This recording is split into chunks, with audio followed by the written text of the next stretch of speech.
ओम नमो भगवते वासुदेवाय। नमस्कार, स्वागत है आपका हमारे चैनल धार्मिक राह में। भगवान विष्णु जी और माता लक्ष्मी जी का आशीर्वाद आप पर और आपके सारे परिवार पर हमेशा बना रहे। तो दोस्तों, आज के इस वीडियो में मैं आपसे शेयर करने वाली हूँ माघ मास महात्म्य के आगे के अध्याय को। तो वीडियो को शुरू करने से पहले मैं आपको एक बात बताना चाहूंगी कि अगर आपने माघ मास महात्म्य के अध्याय पहले नहीं सुने हैं तो वह आप हमारे चैनल में जाकर सुन लीजिएगा। और अगर वीडियो अच्छी लगे तो वीडियो को लाइक करें। अब सुनिए माघ मास महात्म्य की आगे की कथा।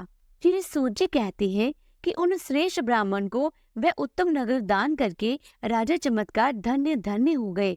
फिर उन्होंने अपने पुत्र पौत्र और अन्य सेवकों को बुलाकर कहा कि मैंने ये नगर बनवाकर ब्राह्मणों को निवेदन किया है, इसलिए तुम लोगों को मेरी आज्ञा से इस नगर की यत्न पूर्वक रक्षा करनी चाहिए, जिससे सभी ब्राह्मण यहाँ संतुष्ट चित्त और सुख पूर्वक रह सके।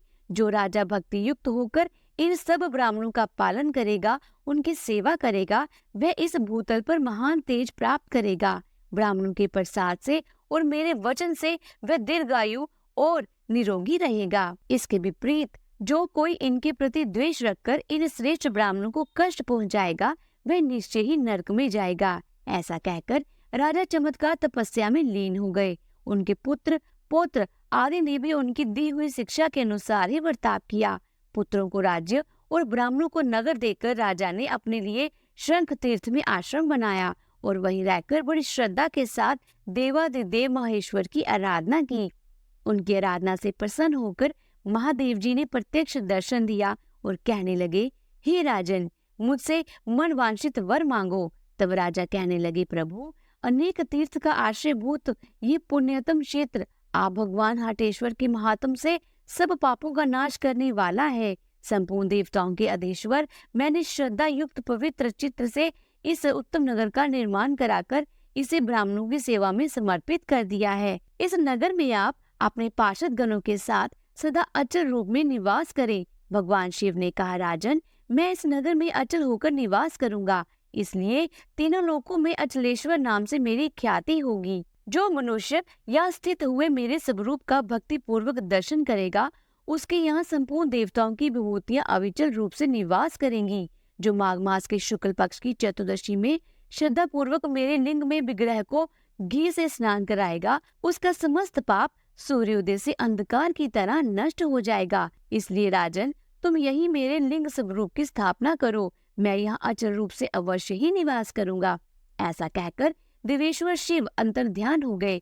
फिर राजा ने शीघ्रता पूर्वक एक परम मनोहर मंदिर तैयार कराया और उसमें शिवलिंग को स्थापित किया। उसके दर्शन, स्पर्श, ध्यान और पूजन से मनुष्य जन्म से लेकर मृत्यु तक के पापों से मुक्त हो जाता है। शिवलिंग की स्थापना जब हो गई, तब एक आकाशवाणी हुई कि हे राजन, मैं इस लिंग में नित्य निरंतर निवास करूंगा। मेरे इस विग्रह की छाया सदा अचल होगी, वह केवल पृष्ठभाग की ओर रहेगी, दूसरी किसी और दिशा में स्थित नहीं होगी। फिर राजा ने सभी दिशाओं में सूर्य के स्थित होने पर उस शिवलिंग की छाया को सदा एक ही रूप से अविचल देखा, जिससे उन्हें बड़ी प्रसन्नता हुई। और फिर उन्होंने भूमि में मस्तक रखकर उस शिवलिंग को प्रणाम करके अपने आप को धन्य धन्य माना। श्री सूर्य जी कहते हैं कि आज भी उस शिवलिंग की छाया वैसी ही दिखाई देती है जो सबको विस्मय में डालने वाली है। जिसकी मृत्यु 6 महीने के भीतर ही होने वाली है, वह उस छाया को नहीं देख पाता। उस क्षेत्र में रहने वाले सब मनुष्य भगवान अचलेश्वर के महात्म्य से संपूर्ण मनोवांछित फल प्राप्त कर लेते हैं। उस तीर्थ में चैत्र कृष्ण चतुर्दशी को ब्रह्मा, विष्णु और शिव आदि सभी देवता, संपूर्ण तीर्थ, सभी मंदिर, नदी और समुद्र आदि जो भी पवित्र करने वाली शक्तियां हैं, वे सब उपस्थित होती हैं। जिस समय इंद्र रक्त श्रृंग पर्वत को उस प्रदेश में ले आए थे, उसी समय उन्होंने ये कह दिया था कि तुम्हारे समीप सब देवता आएंगे, इसलिए उस समय एक बार उस पर्वत की परिक्रमा कर लेने पर उत्तम कल्याण की प्राप्ति होती है। उस दिन वहाँ जो कुछ भी आदर पूर्वक दान किया जाता है, वह सूर्य और चंद्रमा की स्थिति काल तक अक्षय पुण्य देने वाला होता है। जो कोई मनुष्य वह भक्ति पूर्वक उत्तम अन्न से ब्राह्मणों को भोजन कराता है, उसे गया तीर्थ का फल प्राप्त होता है। जो जिस कामना का चिंतन करते हुए उस पर्वत की परिक्रमा करता है, वह उसी कामना को पा लेता है। और जो निष्काम भाव से परिक्रमा करता है, वह मोक्ष का भागी होता है। इसलिए बुद्धिमान पुरुष को चाहिए कि वह सब कार्य छोड़कर प्रयत्न पूर्वक रत्नशृंग पर्वत के पास भूमि का दर्शन करे। भगवान हटेश्वर का वह क्षेत्र स्मरण करने से भी मनुष्य को पवित्र कर देता है, फिर दर्शन और स्पर्श से पवित्र कर दे, इसके लिए तो कहना ही क्या है। श्री सूर्य जी कहते हैं, हे ब्राह्मणों, क्षेत्र की लंबाई चौड़ाई 5 कोस की है। उसके पूर्व में गया शीर्ष, पश्चिम में नरसिंह जी का स्थान और दक्षिण तथा उत्तर में गोकर्णेश्वर शिव है। राजा चमत्कार ने जब से वह स्थान ब्राह्मणों को दे दिया, तब से उन्हीं के नाम से उसकी प्रसिद्धि हुई और लोग उसे चमत्कारपुर कहने लगे। पूर्व काल में विदुरथ नाम से प्रसिद्ध एक हे ही वंशी राजा हो गए, जो बड़े बड़े यज्ञ करने वाले दानपति और हर काम में दक्ष थे। एक समय राजा विदुरथ अपनी सेना के साथ हिंसक पशु से भरे उस वन में शिकार खेलने के लिए गए। वहां उन्होंने सांपों के समान विषैले बाणों से कितने ही चीते, शंबर और व्याघ्र और सिंह आदि पशुओं को मार डाला। उन्हें जंगली जंतुओं में से एक पशु उनकी बाण से घायल होकर भी धरती पर नहीं गिरा और बाण लेकर जोर से भाग गया। राजा ने भी कुतूहलवश उसके पीछे पीछे अपना घोड़ा दौड़ाया। इस प्रकार वे अपनी सेना को छोड़कर दूसरे घने जंगल में जा पहुंचे, जो मन में भय उत्पन्न करने वाला था। उसमें कांटेदार वृक्ष भरे हुए थे। वहां की सारी भूमि रूखी, पथरीली और जल से हीन थी। उस वन में जाकर राजा विदुरथ भूख और प्यास से व्याकुल हो गए और उस दुर्गम वन का अंत ढूंढते हुए अपने घोड़े को कोड़े से पीट पीट कर हाँकने लगे, क्योंकि घोड़ा भी थक गया था और आगे चल ही नहीं रहा था। जब घोड़े से पीट पीट कर हाँकने लगे, तब घोड़ा भी हवा से बातें करने लगा और उसने आखिरकार राजा को सब जंतुओं से दूर दुर्गम मार्ग में पहुंचा दिया। अंत में वह घोड़ा भी धरती पर गिर पड़ा। फिर भूख प्यास से व्याकुल राजा उस वन के अंदर पैदल ही चलने लगे। एक जगह लड़खड़ा करके वह गिर पड़े।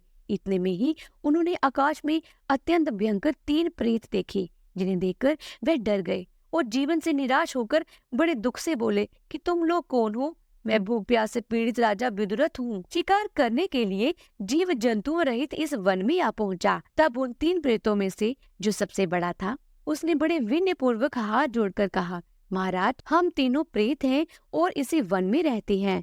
अपने कर्म जनित दोष से हम लोग महान दुख भोग रहे हैं। मेरा नाम मानसाद है, ये दूसरा मेरा साथी विंध्यपत है और तीसरा कृतज्ञन है, जो हम सब में बढ़कर पाप आत्मा है। हमें अपने अपने कर्मों के द्वारा एक साथ ही प्रेत योनि की प्राप्ति हुई है। उसका कारण भी सुनो। राजन, हम तीनों वैदेश्यपुर में एक महान महात्मा ब्राह्मण के घर में उत्पन्न हुए थे। हमने नास्तिक होकर धर्म मर्यादा का उल्लंघन किया और हम लोग सदा पराई स्त्रियों के मुंह में फंसे रहे। मैंने जीवा की लालुपता अर्थात लालच के कारण सदा मांस का ही भोजन किया, इसलिए मुझे अपने कर्म के अनुसार ही मानसाद नाम प्राप्त हुआ। महाराज, ये दूसरा जो आपके सामने खड़ा है, इसने देवताओं का पूजन किए बिना ही सदा अन्न ग्रहण किया है। इस कर्म के फल से इसे प्रेत योनि में आना पड़ा और देवताओं के विपरीत चलने के कारण इसका नाम विद्यवत हुआ है।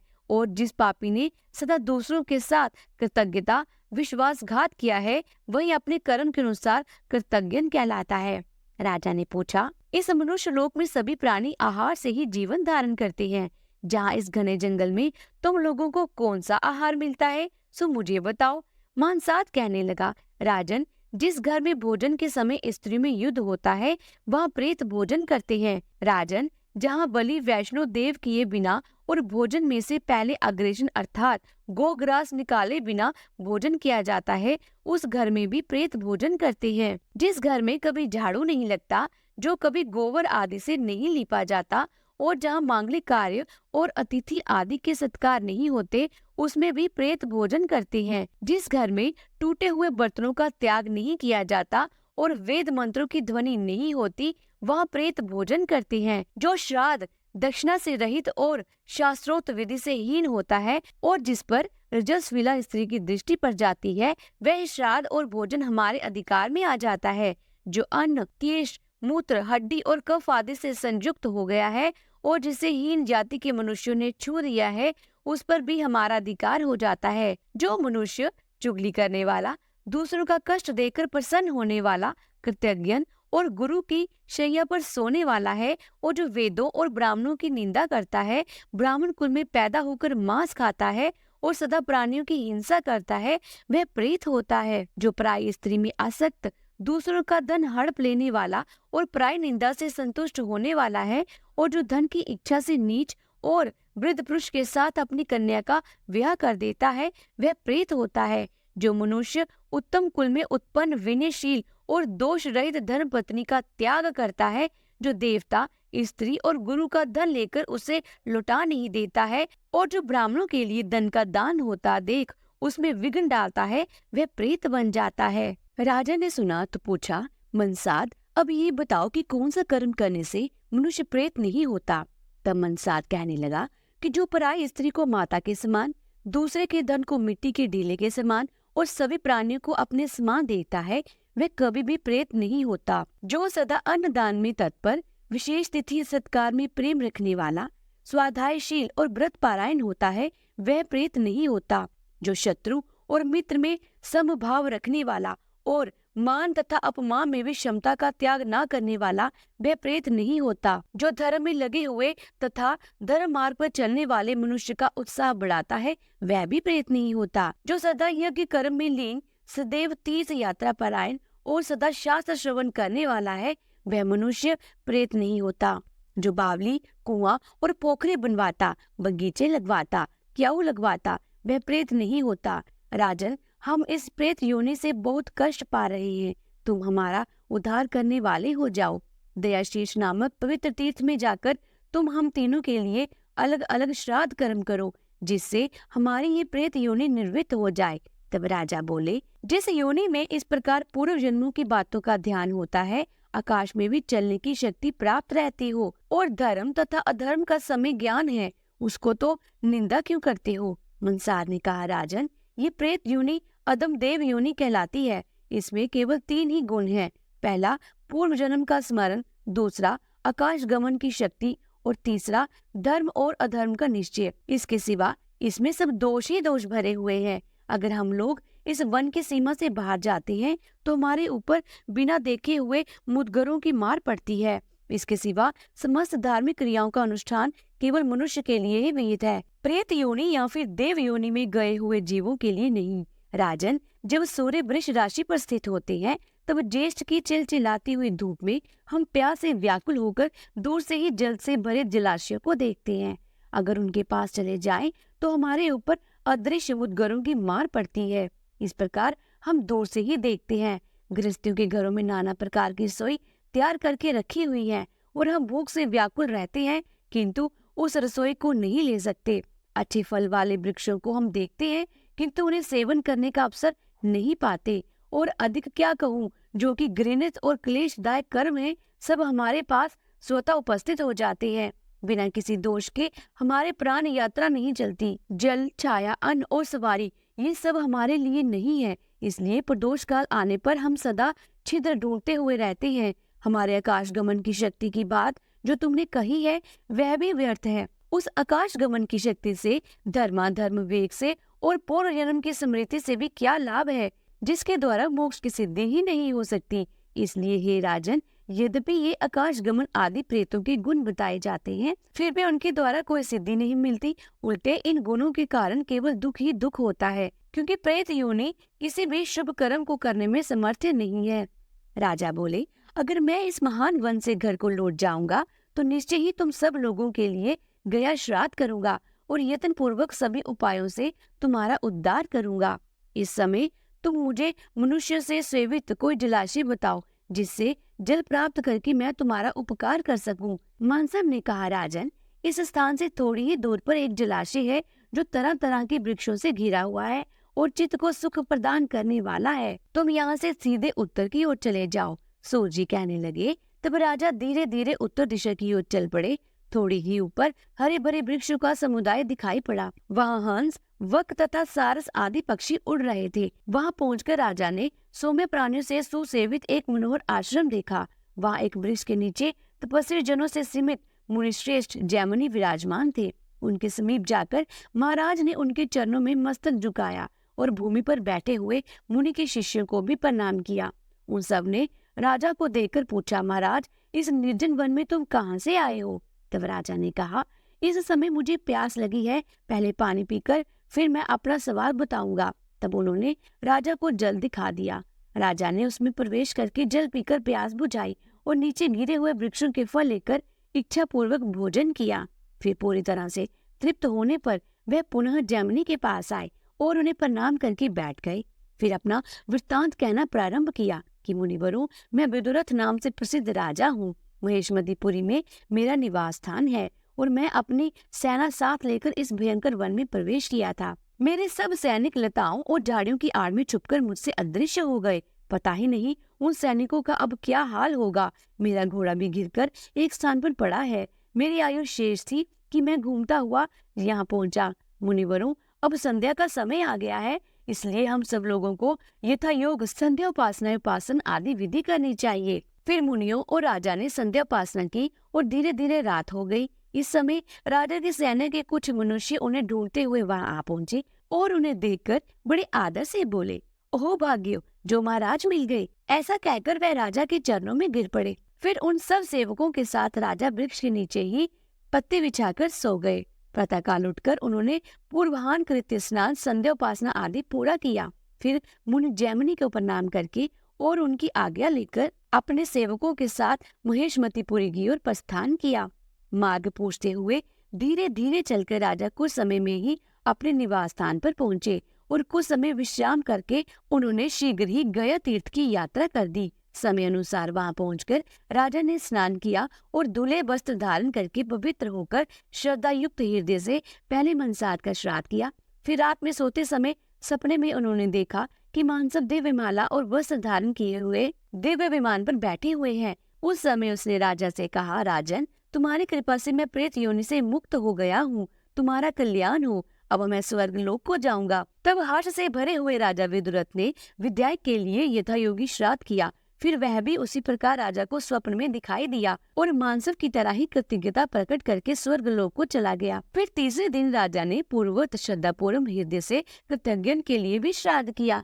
रात को उसने भी सपने में दर्शन दिया, परंतु वह अभी भी उसी प्रेत रूप में आया था और बड़े दुख से घिरा हुआ था। कृतज्ञ ने कहा, महाराज, तदा के लिए नियत धन की जिसने चोरी की है और जो सादगी ने रहा है, मुझे ऐसे पाप आत्मा की अभी तक मुक्ति नहीं हुई। इसलिए जिस प्रकार मुझे भी इस दुख से मुक्ति मिल जाए, ऐसा कोई उपाय करो और अपनी भी की हुई इस सत्य प्रतिज्ञा को पूरा करो। सत्य ही ब्रह्मा है, सत्य ही परम तप है, सत्य ही परम ज्ञान है और सत्य ही परम शास्त्र है। सत्य के बल से वायु चलती है, सत्य से सूर्य तप रहा है और सत्य वचन से ही समुद्र अपनी मर्यादा का उल्लंघन नहीं करता। हे राजन, तुम भी सत्य को ही आगे रखकर मेरा उद्धार करो। ये पुण्य तुम्हारे लिए तपस्या से भी बढ़कर कल्याण का साधन होगा। राजा विदुरथ ने पूछा, प्रेत, तुम्हारी मुक्ति किस उपाय से हो सकती है? मुझे शीघ्र बताओ। दुष्कर होने पर भी मैं उस उपाय को अवश्य करूंगा।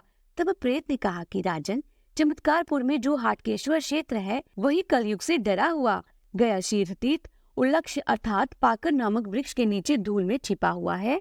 उसका चारों ओर समयोजन शाक, कुशा और जंगली तिल के पौधे हैं। वहीं जाकर तुम तिल, अन्न, शाक और कुछ आदि सामग्रियों के द्वारा मेरे लिए श्राद्ध करो। ऐसा करने पर शीघ्र ही मेरी मुक्ति हो जाएगी।